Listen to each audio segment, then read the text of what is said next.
Hey guys, welcome to the Max Invest YouTube channel. In today's video, we're going to be doing a bit of a follow-up from yesterday's video. Now, in yesterday's video, we discussed how Ethereum is going to have an adoption supercycle. In my opinion, I believe the amount of decentralized finance users will grow from 2.5 million to over 1 billion and eventually take up nearly everybody in the world. I do believe that we are entering in an adoption supercycle, and the next couple of years will be fundamental for Ethereum, and a lot of companies and a lot of individuals will be adopting blockchain technology.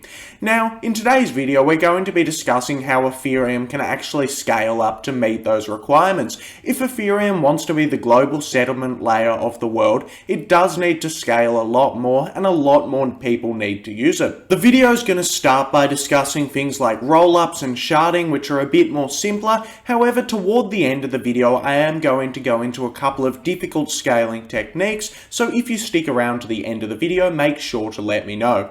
Anyway, if you enjoyed the video, remember to like and subscribe to the channel, and remember, nothing in this video is financial advice, and you should always do your own research. So, Ethereum has a whole bunch of ways that it can scale, and many of you may know that Ethereum 2.0 is coming out next year. It's planned to come out in early to mid next year, and what this will do is it will implement sharding on the base layer. Now, sharding is one of the primary ways of actually scaling Ethereum's blockchain while maintaining decentralization. Essentially, since small computers cannot process large numbers of blocks, sharding splits up the work of doing the validation of transactions. This basically allows people with a lot smaller computers and a lot worse hardware to process transactions and secure the Ethereum network. As such, this lowers the barriers to entry and should make it more decentralized. There will be 64 shards on the Ethereum chain, and this will essentially split up the validation of the network by a factor of 64, which is hugely more scalable than it currently is. Also, individuals will be assigned within their shards to process blocks and process transactions. This ensures the network remains decentralized, and even if people have tons and tons of money, there still is a random assigning process, which basically makes it more and more decentralized. If anyone is a bad actor within the shards, then their stake can be slashed, and overall sharding does work very, very well.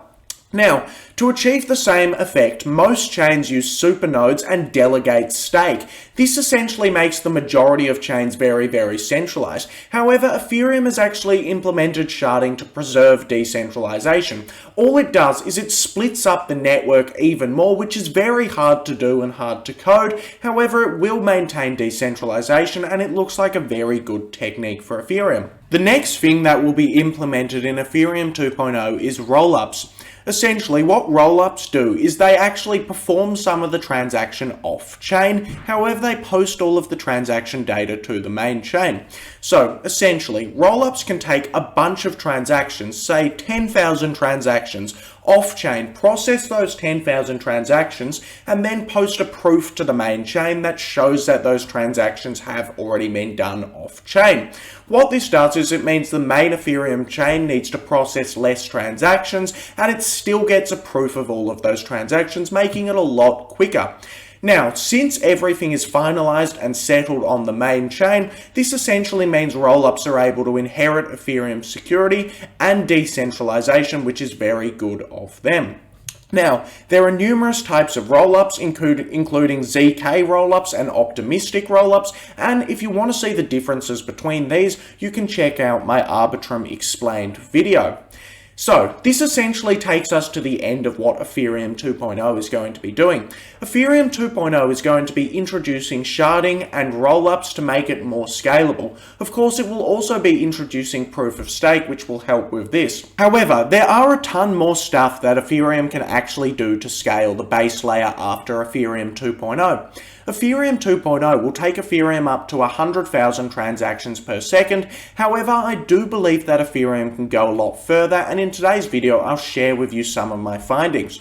Essentially, Ethereum could raise the gas limit, and if Ethereum raises the gas limit, this means more transactions could fit into blocks, which would therefore mean more transactions per second could be processed. Now, the reason that Ethereum hasn't raised the gas limit right now is because it would impair decentralization. This would essentially mean that individuals would need more computing power to secure the network, which would cut out a few individuals from the market. However, in my opinion, Ethereum could probably double the gas limit right now and it would be fine. Also, something to consider is that the processing power of computers gets better over time. Back in 1990, computers could hardly process anything or do anything. However, now they can process orders of magnitude more. In 20 years, when computers are significantly better and everyone has a lot better computers, this will mean Ethereum will be a lot better and faster. This is because individuals will be able to process a lot more transactions on their computers, and Ethereum will therefore be able to raise the gas limit without impairing decentralization, which will definitely be good for Ethereum, and Ethereum will be doing this in the future. So over time, as computers get better and scale, Ethereum will also get better and scale, which is great for the chain. Now, the next thing that could allow Ethereum to further raise the gas limit is the introduction of state expiry. Essentially, everything that occurs on the Ethereum main chain is kept there forever. The state is kept on the main chain forever. However, you could actually introduce a state expiry mechanism. Now, this could automatically remove state after 12 months, or it could allow individuals to decide to remove state. If individuals want to help out the chain, they can actually remove a lot of their transactions off the chain by their own choice. As a direct result, this would reduce state bloat and it would mean the network is a lot less clogged. If the network's a lot less clogged, it will mean individuals will be able to compute transactions more easily and the gas limit will be able to be raised. So this could further scale Ethereum. Now, I haven't seen too much individuals deciding if we should be doing this in the future. However, this just is a theory as to what Ethereum could do going into the future. They could add in optional state expiry for individuals that might want that. The next thing that Ethereum could do is they could snarkify the base layer. Now, this is very confusing and involves a lot of advanced cryptography, which I obviously don't understand too well. However, we will go over the argument anyway. Essentially, snarks are just cryptographic proofs, and they stand for a succinct, non-interactive argument of knowledge.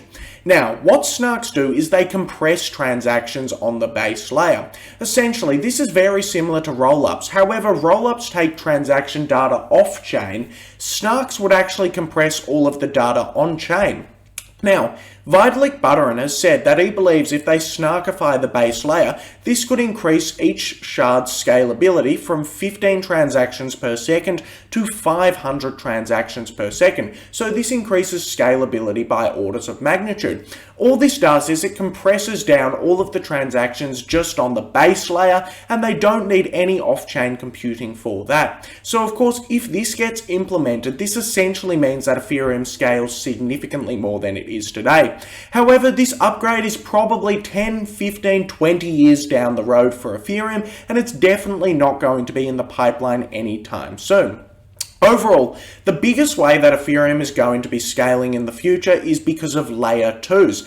Now, you may know what layer 2s are already. They're things like Arbitrum and Optimism, where you can essentially use these layer 2s to get more and more scalability.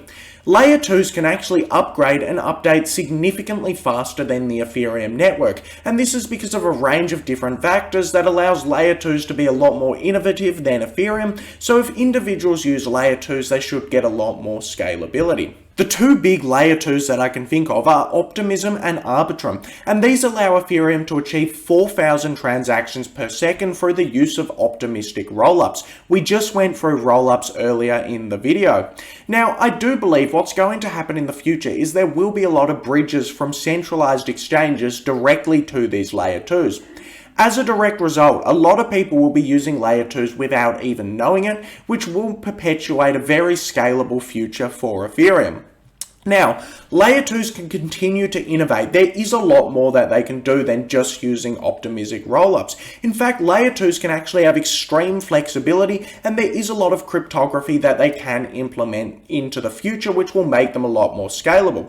Essentially, the first thing they can do is they can introduce rollups upon rollups. They can introduce ZK rollups, will make it a lot more scalable. Now, I really don't understand how these work too well, so I probably won't try to go into too much detail with them. However, all you should know is that layer 2s in the future will be able to continue to scale and innovate a lot faster than the base layer, which will make Ethereum a lot more scalable over the long term.